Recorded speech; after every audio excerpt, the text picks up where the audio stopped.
Salut tout le monde, c'est Hakim, j'espère que vous allez tous très bien et on se retrouve aujourd'hui pour une nouvelle vidéo sur un des parfums qui s'annonce déjà les plus intrigants et les plus intéressants de l'année 2023. J'ai nommé Tonka Cola de chez Maison Mancera et ce parfum, comme vous pouvez le deviner au nom, devrait se rapprocher du Coca-Cola et plus particulièrement du Coca-Cola Cherry. Donc j'ai pris une canette avec moi, on va tester ça aujourd'hui, on va voir ce que ça vaut. Mais on va tout d'abord commencer par une petite présentation de la boîte pour ceux que ça intéresse. Donc voilà, on a une boîte assez classique. Voilà, avec évidemment les petites écritures, voilà tout ce qu'il faut, toutes les informations légales, etc. Tout est spécifié. Et surtout, à l'intérieur, qu'est-ce qu'on a? Je trouve vraiment que c'est très sympa. On a une belle petite sacoche avec le logo Mancera, la notation ici Mancera, que vous pouvez voir juste ici. Voilà, je trouve ça vraiment très joli, assez sobre. Et surtout, ce qui nous intéresse, ce qu'il y a dedans, bien sûr, la petite bouteille, ici en 60 millilitres. Et je la trouve vraiment très sobre. Moi, j'aime beaucoup les bouteilles qui mettent en valeur ce qu'il y a à l'intérieur, ce qui nous intéresse le plus, le liquide. Et ici, c'est le cas. On a la petite étiquette qui ici est réfléchissante à l'arrière. Vous pouvez voir mon doigt, vous pouvez voir la lumière. Vraiment, je trouve ça très sympa. Et encore une fois, ça met bien en valeur le liquide, qui est également d'une jolie couleur. À noter également qu'on a un capuchon avec le logo Mancera, juste ici, que vous pouvez voir. Et voilà, c'est à peu près tout. À noter également que le capuchon est aimanté. Donc ça, voilà, c'est agréable à fermer. Hop, je trouve ça agréable. Voilà, ça clipse bien, c'est super. Maintenant, on va passer à ce que ce parfum sent, à ses notes. Et par la suite, on va voir si il se compare vraiment au Coca-Cola. Alors déjà, rien que là, à le sentir, la première fois que je l'ai senti, j'ai été bluffé. Je vous assure que quand vous le sentez, on a vraiment cette impression de Coca Cherry. C'est vraiment surprenant, mais vraiment, moi qui suis un grand amateur de Coca, alors que je devrais pas trop, j'ai vraiment cette impression de sentir un petit peu du Coca Cherry. Mais ce qui est le plus surprenant, c'est lorsqu'on va le projeter. Vraiment, quand vous allez le spray, je vais vous montrer un petit peu ce que ça donne. Déjà, il spray très très bien. Et quand vous allez le spray, ce qui est vraiment surprenant, c'est que non seulement on retrouve ce côté un petit peu Coca Cherry, mais en plus de ça, on va retrouver ce côté pétillant du Coca.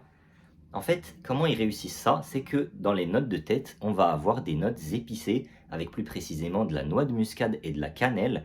Et je pense que c'est cette combinaison-là qui va vraiment créer ce côté épice. On va sentir comme si c'était une canette qu'on venait d'ouvrir et ce côté très pétillant. Eh bien, je pense que c'est avec ces épices-là qui recréent ça. On a également une note proéminente de citron de Sicile et ça crée un petit peu cette atmosphère d'une canette qu'on vient d'ouvrir.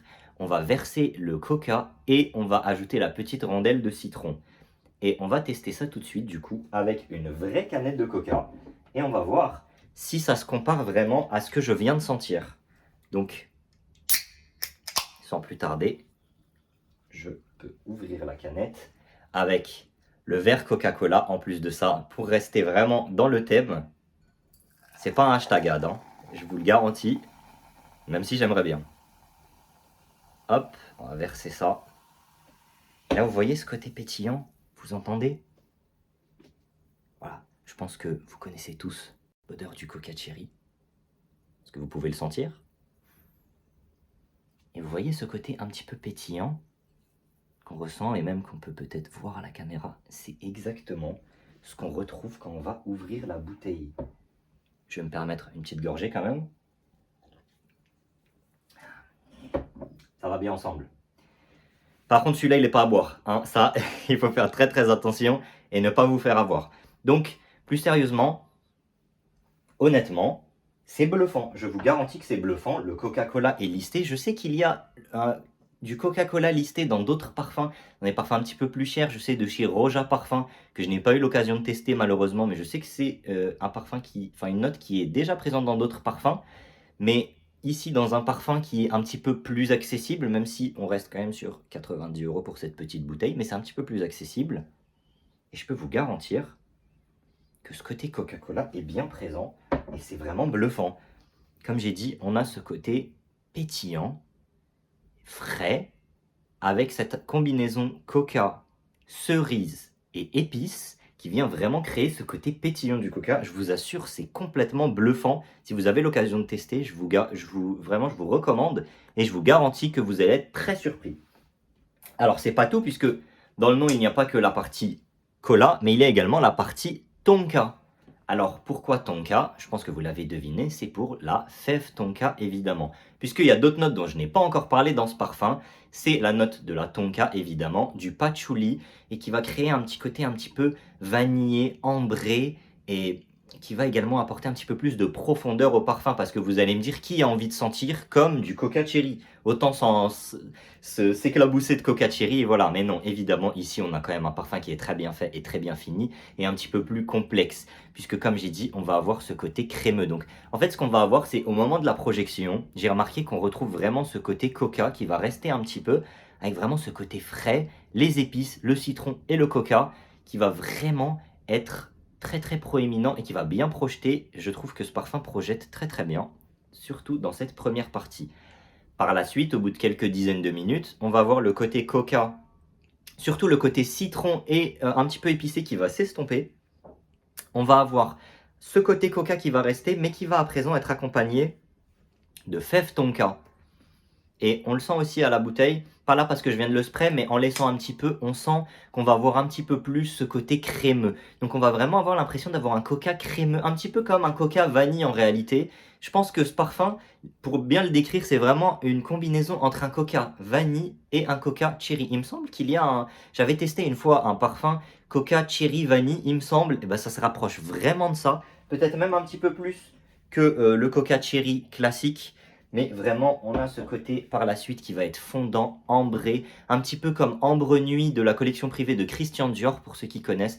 Et on va avoir ce côté un petit peu plus fondant. Voilà, vraiment, on sent que le parfum est très bien fini et qu'il ne veut pas juste reproduire le Coca-Cola. J'ai fait une vidéo TikTok dessus et j'ai eu un commentaire qui me disait « Mais qui a envie de sentir le Coca-Cola ?» C'est vrai qu'on peut se demander, mais voilà, c'est pas un Coca-Cola pur. On a vraiment voilà, un petit peu plus de sentiment de travail. On a également ce patchouli qui va apporter un côté un petit peu, pas très floral, mais plus chocolaté gourmand. Le patchouli va apporter un côté un petit peu gourmand et qui va se marier à merveille avec cette fève tonka, cette vanille, qui va vraiment apporter ce côté crémeux en plus du coca. Donc voilà, maintenant on va passer aux notes de ce parfum.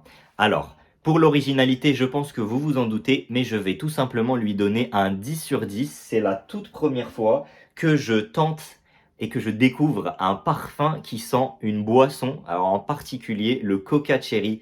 Donc voilà, ça c'est vraiment, je trouve, très sympa et très très spécial. Niveau performance, alors pour la projection, je vais lui donner un 8 sur 10 parce que franchement, surtout au début, il projette très très bien. On a vraiment autour de vous, moi j'ai eu des feedbacks pour l'instant, on dirait un petit peu un parfum d'ambiance. Voilà, on dirait un petit peu un parfum d'ambiance parce qu'on va le sentir vraiment dans la pièce. Et donc voilà, on va vraiment l'avoir autour de vous. Et niveau performance, comme j'ai dit, très très solide. Maintenant, niveau longévité, je dirais que c'est là où ça va pêcher un petit peu. Pourquoi? Parce qu'on va avoir cette tonka qui va transitionner, mais qui va être un petit peu plus proche. Donc, il va avoir des solides performances, je dirais entre 6 et 8 heures à peu près. Malheureusement, ça va pas être très fort après ça. Donc, on va peut-être avoir 1 ou 2 heures de bonne projection très correcte. C'est surtout cette partie épices, citron, coca qui va bien projeter autour de vous. Et une fois que ça va s'estomper, voilà, niveau performance, ça va pas être terrible. Donc, je vais lui mettre un 7 sur 10. Mais ma note globale pour ce parfum est sans hype, en ayant un petit peu pris le temps en une journée d'avoir bien, même en 2 journées, de l'avoir bien senti, ressenti sur moi, dans l'air, comme ici, comparé avec du coca, etc., etc., je vais quand même lui mettre la note de 9 sur 10 parce que pour moi, c'est un très très bon parfum, très original. Je suis sûr que pour la majorité d'entre vous, vous n'avez jamais senti un parfum qui sent ce que sent ce Tonka Cola. J'adore le nom en plus. Très original, très intéressant. Comme j'ai dit, une sortie pour laquelle j'étais très excité à l'idée de pouvoir le tester et je pense une des sorties qui va être la plus intéressante de 2023, même si j'espère avoir tort et avoir d'autres très belles sorties à découvrir avec vous. Voilà, ça sera tout pour cette vidéo, j'espère qu'elle vous aura plu. N'hésitez pas à me dire en commentaire si vous l'avez déjà essayé, sachant qu'il vient de sortir. et ce que vous en pensez. Je rajoute également, j'avais oublié de parler du prix, même si je pense que j'en ai parlé, mais au cas où, on est sur 90 € pour les 60 millilitres, il me semble 120 € pour les 100 millilitres. Voilà, donc c'est quand même assez correct. Donc voilà, j'espère que cette vidéo vous aura plu. N'hésitez pas à mettre un j'aime et à vous abonner à la chaîne pour d'autres reviews par la suite. Et je vous retrouve très bientôt avec une nouvelle review. Allez, ciao tout le monde!